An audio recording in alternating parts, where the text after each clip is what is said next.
Hello, my name is Zach Kaminsky, and I'm the DIFD Mach-Gaensslen Chair of Suicide Prevention Research at the University of Ottawa's Institute of Mental Health Research here at the Royal. Today, I'll be talking about an important topic, and one that's not always the easiest to discuss. I'll be talking about suicide. I'll be talking about some tips and tricks to spot when someone might be at risk of killing themselves, and what to do, how to respond, and have that difficult conversation. A few years ago, I found myself in just that sort of situation, and I was glad I had taken the time to prepare and learn what to do. Fortunately, that situation turned out all right as a result of that preparation, and now I'd like to share some of that knowledge with you so that you too can be empowered and know what to do when someone is hurting.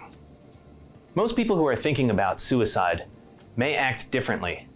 In fact, they may drop hints or things called invitations. These are ways that they're hoping someone may notice that they're hurting.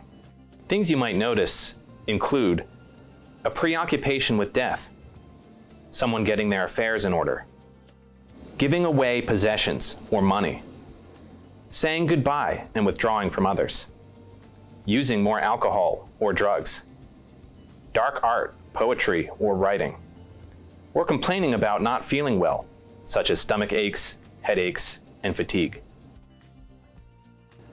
Most of these signs connect around hopelessness.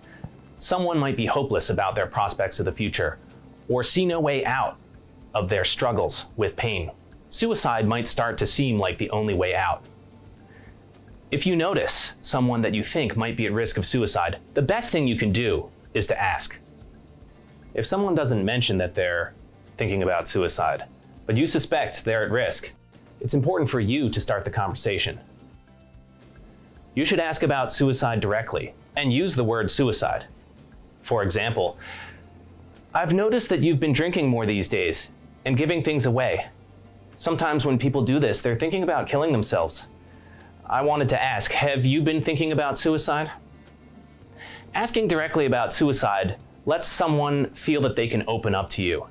If they've been scared to mention it, this may actually come as a huge relief. It's important to know that mentioning the word suicide does not cause someone to be more suicidal.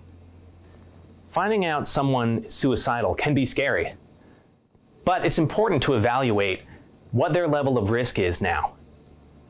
It's not the case that all levels of suicidality and suicidal thinking are the same, and the degree to which we respond can depend on what that level is. For example, it's next important to assess if someone has a suicide plan. Someone with a suicide plan or who has thought about how they would kill themselves is more at risk. Do they have access to what they would need to carry out that plan? If so, they're at a higher level of risk. What about time frame? Do they have a plan on when they would carry this out? Is it soon?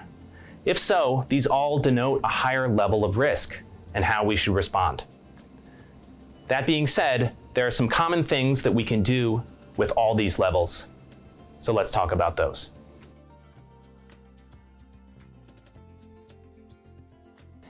If someone is imminently in danger of taking their life, remain calm. Call 911 or go with them to the emergency room. Despite these actions, one thing you can do at all levels of suicide risk is to support the person.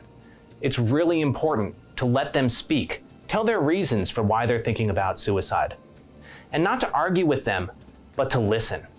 It's important to listen and allow them to share their pain. That empathy can allow them to release some of those emotions and may be incredibly helpful. While you listen, it's also important to listen for any connections to the future and to life. It could even be something as simple as someone's pet that will need feeding in the future. Support the person and listen to their pain and the reasons for life, and then support those reasons. Talk about connections, talk about things they want to do in the future. Once you've done this, you can start to try to get them to choose life, to think about not acting on their plan. And then you can begin to plan how to stay safe. Offer to help them make a safety plan.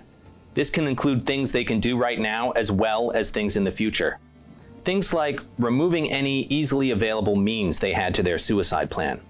staying with them through the night, making sure they stay sober, and helping them come up with coping methods.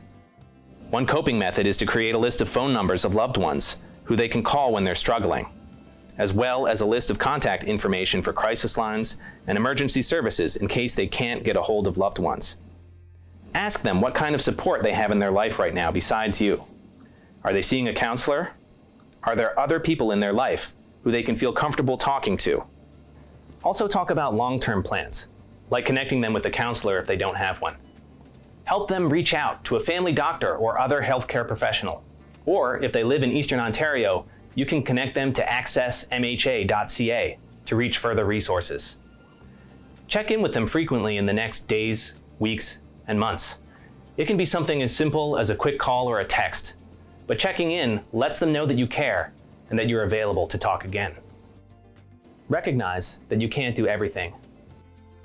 Sometimes when you feel that you've done all that you can to help, but your friend is still struggling with suicidal thought, you may end up feeling a sense of emptiness, fear, or hopelessness. Understand that you can only do your best, and even if loved ones or healthcare professionals do everything that they can, a person may still die by suicide. It's important that you don't blame yourself for anything that happens. Do what you can, but understand that you can't do everything. Helping a friend or loved one through something like this can be exhausting. You have to take care of yourself to be able to take care of others. It's important that you're practicing good self-care and ensure that you have the supports in place to safeguard your own mental health and keep you from suffering. You yourself could call a crisis line to get support if you need it. Just like you may never need to use CPR, you may never need to intervene with a person at risk for suicide. But knowing how and choosing to take action could help you save a life.